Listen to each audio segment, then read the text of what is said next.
Hello candidates, I am going to dictate you a passage from Progressive magazine. So please get ready for the dictation. The dictation will start after 15 seconds.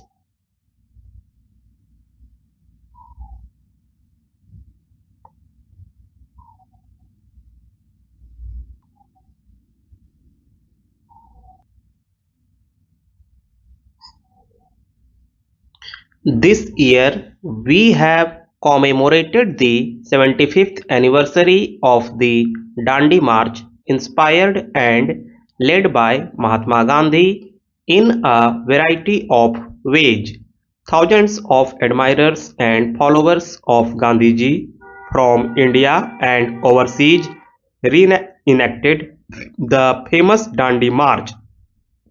Many congressmen and women inspired by the leadership of Sonia Ji participated in this historic reenactment.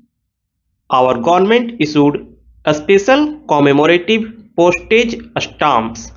I am very happy that today we meet here to issue a special commemorative coins.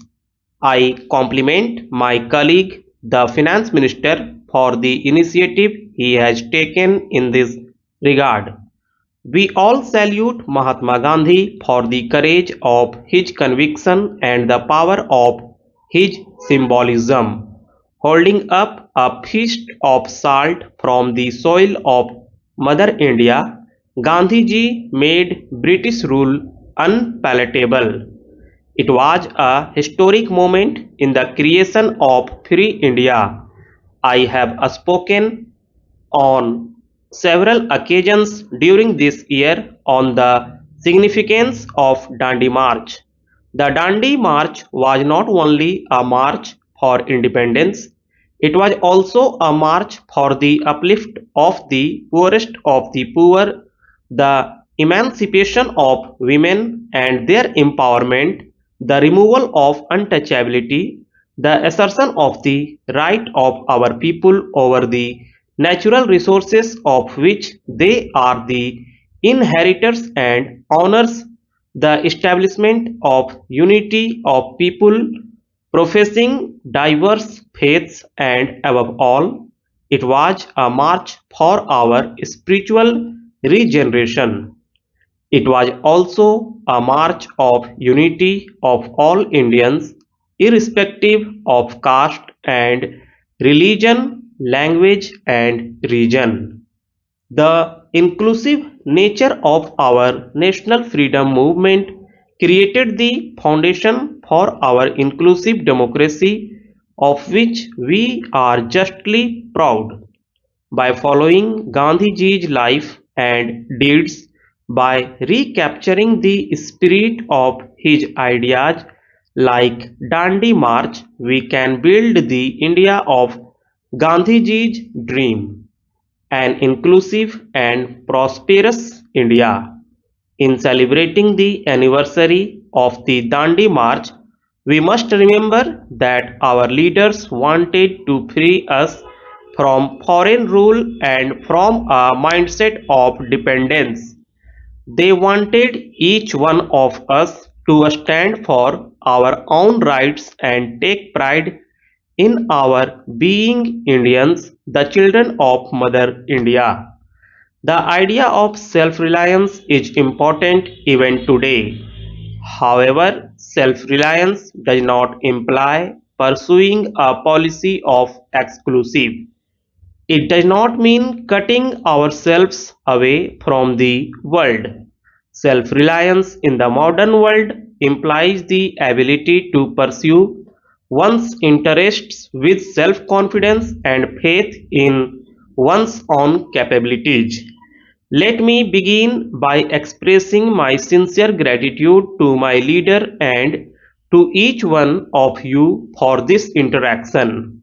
We are here to take a stock of the implementation of some key promises we made to the people while seeking their mandate.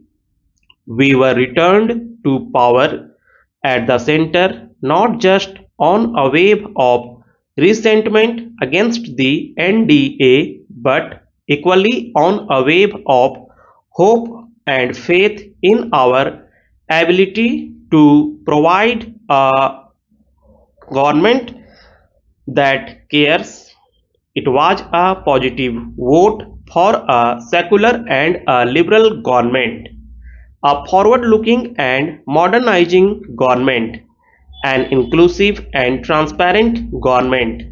I am pleased to report that in the 16th month that the government of the United Progressive Alliance has been in office, we have implemented nearly three-fourths of the commitments undertaken in the National Common Minimum Program.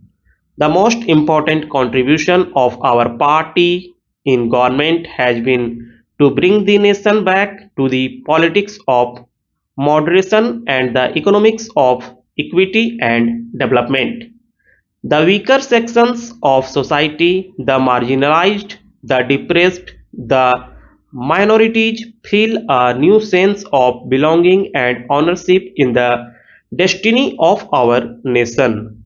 We have taken several steps to empower scheduled castes, scheduled tribes, minorities, women, children, the disabled, senior citizens, and people living in the far reaches of this vast land. A bill to provide for reservation of posts in civil services has been introduced. We have taken several steps to ensure that commitments already made in respect of the empowerment of scheduled castes and scheduled tribes are fulfilled in a time-bound manner. A group of ministers on Dalit affairs is monitoring our efforts to promote the welfare of scheduled castes. The Department of Personnel is closely monitoring fulfillment of quotas in government jobs at the center. I urge state governments to also pay a special attention to fulfillment of commitments to Dalits and tribals at the state level. The central government will make sure that at least 80% of the vacancies in SC/ST reservation quota jobs in government will be filled on a time-bound basis. Scholarships for higher education for SC/ST students have been significantly increased.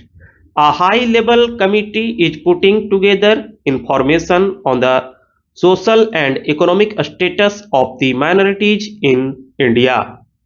We have also taken steps to economically and socially empower the minorities and widen education and employment opportunities for SCs, STs, and minorities in the private sector.